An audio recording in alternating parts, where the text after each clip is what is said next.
My name is Dry Boone, and I'm doing chapter 12. Why do people have sex? Why do people have sex? Most people would say because it feels good or because they want to have a baby. Some even use it for revenge on a significant other. On the other hand, some would say he or she was pushing up on me, or they felt like that was the only way that someone would like them. They felt like they had no choice, like they were obligated to have sex. Meshton and Bus.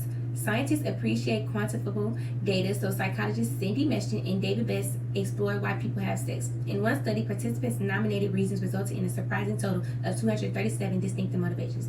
In a follow-up study, over 1,500 people rated how those reasons applied to them. Later research grouped the reasons into 13 categories, linking them to personality traits and evolutionary theory. Meshton and Best noted men favored variety in appearances, while women emphasized emotional connection. They feel like they just wanted to do that just because. Men and women who were just interested in short-term sexual relationship were motivated by pleasure. If a man treats a woman to dinner, will they have sex? Most likely because the woman would feel like she's obligated to because he paid for dinner. Hi everyone, today we're diving into something a little spicy and sciencey, and we're going to get into the 4 phases of the sexual response cycle. This can be broken down into the excitement phase, the plateau phase, the orgasm phase, and the resolution phase. So first up is the excitement phase, kind of like the ooh, what's happening phase. You get your initial state of arousal, your vasocongestion, erection, and vaginal lubrication also happens during this phase. An increased heart rate and muscle tension, as well as the blood's flowing, the heart's racing, and suddenly you're holding hands and you're gonna feel in the love. Yeah. Next is the plateau stage, and not like geography class. This is when your arousal levels stabilize but remain high. This is when things are heating up but not yet at its peak. Things are building, you're kissing, you're doing, etc., etc. Your clitoris retracts, the penis and testes enlarge further, and the breathing and heart rate quicken. Next is the moment, the orgasm phase. This is when peak sexual pleasure occurs. The muscles contract, the nerves go wild, and for males, ejaculation occurs, and for female, contractions of the vaginal muscles also concern. If you're lucky, you get multiple rounds as a woman. Usually, you're not so lucky. Finally, is the resolution phase. Your body gradually returns to the unaroused state. This is usually when you either kick them out, realize you don't like them like that for real, and or y'all lay up, y'all cuddle, y'all watch a movie, etc., etc. The body relaxes, the muscles chill out, and everything slows down. Men usually need a little recovery time, while women are ready to go again and again and again, which makes it superior yet again. Some quick key terms: vasocongestion, the blood engorgement of tissues, basically a fancy word for your blood rushing to all of your happy parts.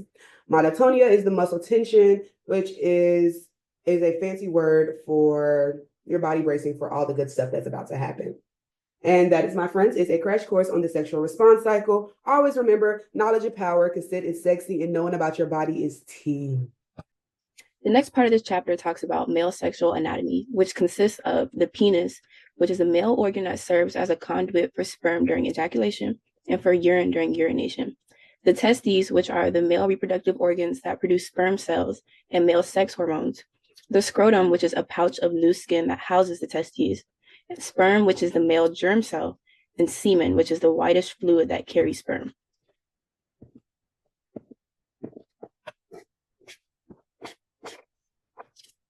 Next is testosterone, which is the male sex hormone that is produced by the testes that also promotes the development of male sexual characteristics.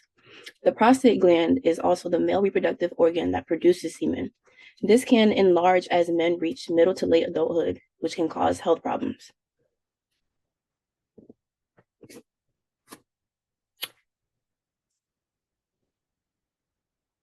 I feel like I should restart. And this is definitely a lot quicker than fucking.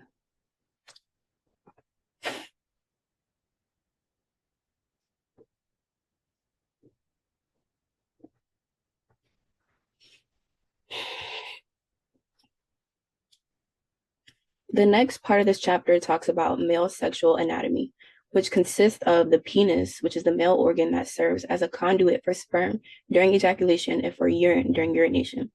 The testes, which are the male reproductive organs that produce sperm cells and male sex hormones. The scrotum, which is a pouch of loose skin that houses the testes. Sperm, which is the male germ cell. And semen, which is the whitish fluid that carries sperm. Testosterone is the male sex hormone that is produced by the testes that also promotes development of male sexual characteristics. The prostate gland is the male reproductive organ that produces semen. The prostate gland can enlarge as men reach middle to late adulthood, which can cause health problems. In ancient Greece and Rome, male sex organs were prized. Greeks would hold their testes when offering testimony in the same way as we swear on the Bible.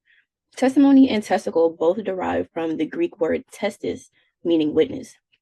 Because of this tradition, Sigmund Freud believed that girls were riddled with penis envy. Hello, I'm Tabria Hinton, and I will be covering the female anatomy portion of this presentation. So we're going to start with the external parts. The external female genitalia is called the vulva. It includes the mons venus, clitoris, majora, and minora lips, and the vaginal opening. And it is also known as the pudendum, a Latin saying for something to be ashamed of or covered. And it can really give you a look into the sexism in Western culture.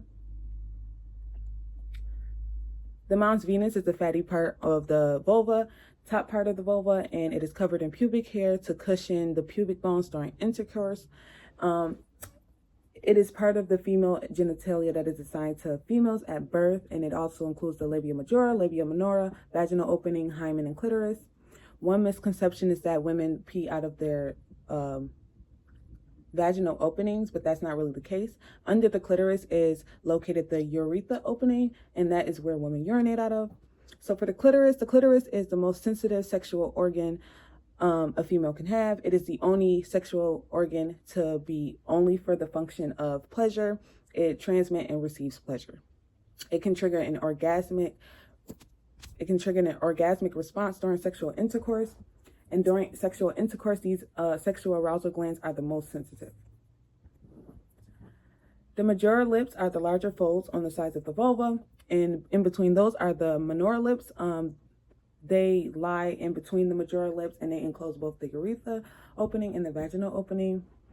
The internal sexual and reproductive organs consist of the vagina, cervix, fallopian tubes, and ovaries.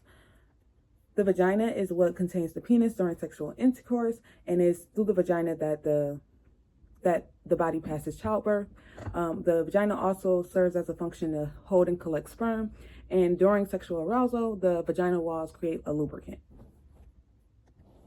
So for the internal sexual and reproductive organs, we're going to talk about the cervix. The cervix is the lower part of the uterus that opens into the vagina.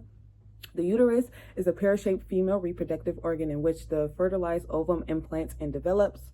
The fallopian tubes are the straw-like tubes through which the ovum passes between the ovaries and the uterus. And the ovaries are the female reproductive organs that produce ova and female sex hormones, estrogen and progesterone.